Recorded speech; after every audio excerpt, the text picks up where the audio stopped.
नमस्कार, मैं हूं शुभम और आप देख रहे हैं द लीडर न्यूज। देखिए, पहले चरण का मतदान 6 नवंबर को समाप्त हुआ। रिकॉर्ड बम्पर वोटिंग हुई।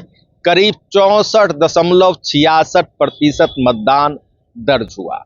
देखिए, आपको बता दें कि कल पहले चरण की वोटिंग समाप्त होते ही बिहार के जिन 18 जिलों की 121 विधानसभा सीटों पर पहले चरण की वोटिंग हुई, देखिए हमारी नजरें एक एक विधानसभा सीट पर टिकी हुई थी। हमने तमाम विधानसभा क्षेत्रों का ब्यौरा भी लिया है और आपको बता दें कि जो रुझान आ रहे हैं, हमारा जो इंटरनल असेसमेंट है, वह भारतीय जनता पार्टी के लिए किसी बड़े संकट से कम नहीं है। अजी आप बिल्कुल ठीक सुन रहे हैं। आपको बता दें कि सबसे बड़ी खबर जो निकलकर सामने आ रही है, जो कि बम्पर वोटिंग हुई है। देखिए, आपको स्पष्ट बता दे, तथाकथित कई सारे बड़े पत्रकार यह तो कह रहे हैं कि बम्पर वोटिंग हुई है, मगर यह बताने से बच रहे हैं कि यह बम्पर वोटिंग की किसने है। देखिए, यह बम्पर वोटिंग की है बिहार के पिछड़ा समाज, अति पिछड़ा समाज, दलित समाज और इसके अलावा मुसलमान समाज से आने वाले वोटर्स ने। यह बात आपसे हम इसलिए कह रहे हैं क्योंकि अगर बिहार के जाति गणना सर्वे रिपोर्ट को आप उठाएंगे, नजर डालेंगे, तो उसमें साफ तौर पर यह बातें लिखी हुई है, आंकड़े प्रकाशित किए गए हैं कि पिछड़े, अति पिछड़े, दलित समाज और मुसलमान समाज, इनकी आबादी कुल मिलाकर करीब 85% से भी ज्यादा है। तो देखिए, आपको बता दें कि इस बम्पर वोटिंग ने पटना से लेकर दिल्ली तक कई बड़े सियासी पंडितों की नींद उड़ा दी है। अब देखिए, आपको हम बताने जा रहे हैं सबसे बड़ी विस्फोटक खबर अंदर खाने की। देखिए, आपको बता दें कि जो हमारा जो इंटरनल असेसमेंट है और जो रुझान आ रहे हैं, तमाम जो मीडिया रिपोर्ट्स के दावे किए जा रहे हैं, देखिए आपको बता दें कि भारतीय जनता पार्टी, जिसने कल पहले चरण के तहत 48 सीटों पर चुनाव लड़ा, देखिए हमें स्पष्ट रूप से जो खबर मिल रही है उसके मुताबिक, हमारे जो इंटरनल असेसमेंट रिपोर्ट है उसके मुताबिक, भारतीय जनता पार्टी अधिक से अधिक 15 सीटें ही जीत सकती है। करीब स्पष्ट आपको बता दे कि 33 सीटों का नुकसान भारतीय जनता पार्टी को उठाना पड़ सकता है। देखिए, इस वक्त की जो सबसे बड़ी खबर है, यह हम आपको बता रहे हैं। वहीं जो सबसे बेचैन करने वाली खबर मुख्यमंत्री नीतीश कुमार के विरोधियों के लिए है, वह यह है कि जनता दल यूनाइटेड पहले की तुलना में, यानी पहले के विधानसभा चुनाव की तुलना में, उसका प्रदर्शन काफी बेहतर होने की उम्मीद है। और कल जिन 57 सीटों पर जनता दल यूनाइटेड ने चुनाव लड़ा है, देखिए हमारी इंटरनल असेसमेंट रिपोर्ट के मुताबिक 35+ सीटें जनता दल यूनाइटेड जीत सकती है। जी हाँ, आप बिल्कुल ठीक सुन रहे हैं। और आपको बता दें कि भारतीय जनता पार्टी, जिसके चाणक्य कहे जाने वाले केंद्रीय गृह एवं सहकारिता मंत्री अमित शाह, इनके हाथ से अब चुनावी कमान प्रधानमंत्री नरेंद्र मोदी ने थाम लिया है। जी हाँ, बिल्कुल ठीक सुन रहे हैं। यानी बीजेपी की टॉप लीडरशिप के अब जो भी निर्णय चुनाव को लेकर किए जाएंगे, यह भाजपा के राष्ट्रीय अध्यक्ष जेपी नड्डा या गृह मंत्री अमित शाह के नहीं, बल्कि अब सीधा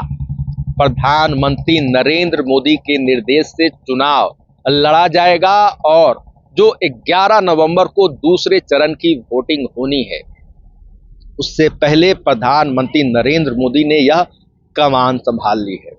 अब देखिए, आपको बता दें कि एनडीए के भीतर जो भाजपा और जो जदयू, इसके संबंधों की खटास की भी कई सारी खबरें निकलकर सामने आई। आपको मालूम है, बताया जा रहा है कि प्रधानमंत्री नरेंद्र मोदी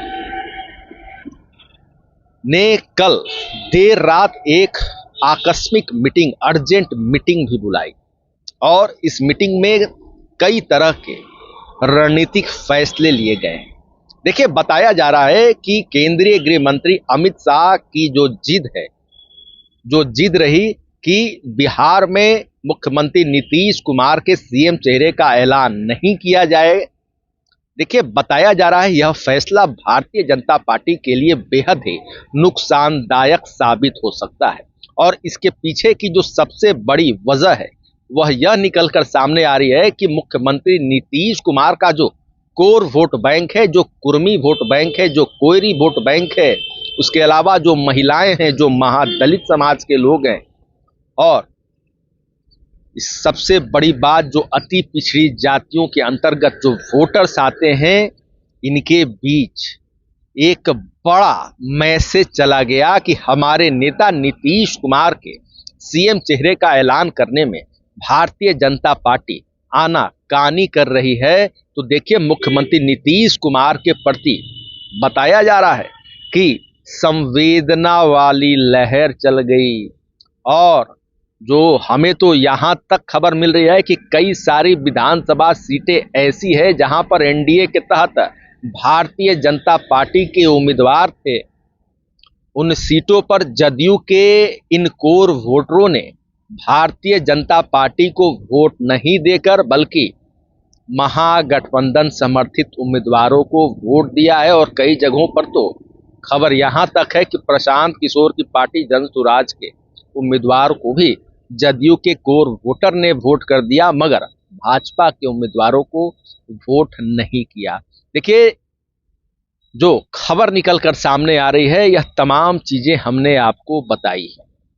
देखिए, आपको स्पष्ट बता दें कि नीतीश कुमार, आपको मालूम है कि राजनीति के मंझे हुए खिलाड़ी हैं और नीतीश कुमार के बारे में बताया जाता है कि उनके बाएं पैर को भी नहीं पता कि दायां पैर का अगला कदम क्या होगा।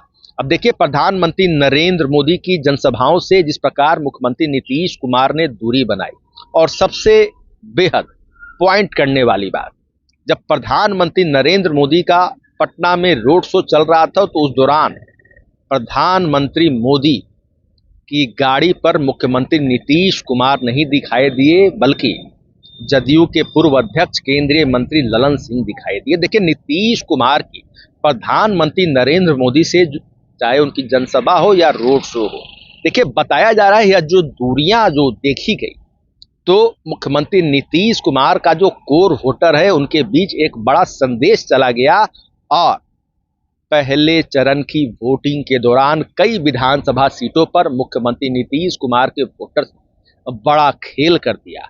तो देखिए, जो हमारी जो इंटरनल असेसमेंट रिपोर्ट है, हमने जो बातचीत की है और जो रुझान निकलकर सामने आ रहे हैं, कौन चुनाव जीतेगा कौन हारेगा यह हम आपको अभी नहीं बता रहे, मगर आपको इतना जरूर बता रहे हैं कि पिछले चुनाव की तुलना में जनता दल यूनाइटेड बहुत बेहतर प्रदर्शन करने जाने वाली है, वह जा सकती है, उसका प्रदर्शन बहुत ही बेहतर हो सकता है। वहीं भारतीय जनता पार्टी का जो प्रदर्शन है यह पिछले चुनावों की तुलना में बेहद नीचे जा सकता है। तो देखिए, जो तमाम चीजें निकलकर सामने आई है पहले चरण के वोटिंग के बाद, और देखिए खबर तो यहां तक है कि अगर हम बात करें महागठबंधन के खेमे की, तो बताया जा रहा है कि तेजस्वी यादव की स्थिति बहुत बेहतर होने वाली, बहुत बेहतर हो सकती है।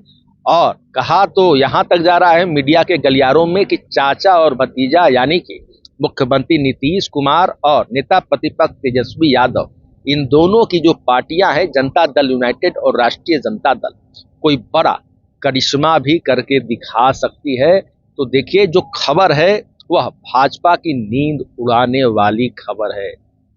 देखिए, आपको स्पष्ट बता दें कि भारतीय जनता पार्टी के बिहार प्रदेश के जो दो कद्दावर नेता हैं, दोनों डिप्टी सीएम हैं, सम्राट चौधरी और विजय कुमार सिन्हा। देखिए, हमें जो अपने पुख्ता सूत्रों के हवाले से आप कह लें और हमें अपने पुख्ता रिपोर्ट के आधार पर यह बात मालूम चली है कि इन दोनों की भी जो सीटें हैं लखीसराय विधानसभा सीट जहां से विजय सिन्हा भाजपा के उम्मीदवार हैं और दूसरा तारापुर विधानसभा सीट जहां से सम्राट चौधरी उम्मीदवार हैं। ये दोनों सीटें भी फंस सकती है। और देखिए, अगर बात करें मोकामा विधानसभा सीट की, जो कि हॉट सीट है, देखिए अनंत सिंह जो इस सीट से कई बार विधायक रहे हैं, बताया जा रहा है कि इस बार सीट फंस सकती है। कुछ कहा नहीं जा सकता। जो पिछड़े वर्ग के जो वोटर्स हैं, जो मतदाता हैं, वह पूरी तरह से लामबंद होकर वोट देने को निकले हैं। और मोकामा विधानसभा सीट का जो रिजल्ट है यह तो 14 तारीख ही बताएगा, मगर लड़ाई बेहद टसन की मानी जा रही है। सूरजभान सिंह बनाम अनंत सिंह की कुछ भी हो सकता है। तो देखिए, तमाम खबरें हमने आपको विस्तार से बताई है, एक एक बात को समझाई है। और फिलहाल खबरों में इतना ही। बने रहिए द न्यूज़ के साथ। आपको हमारा वीडियो पसंद आया हो तो लाइक शेयर कमेंट जरूर कीजिएगा। आपने अभी तक इस चैनल को सब्सक्राइब फॉलो नहीं किया है, कृपया तुरंत कर लें। धन्यवाद।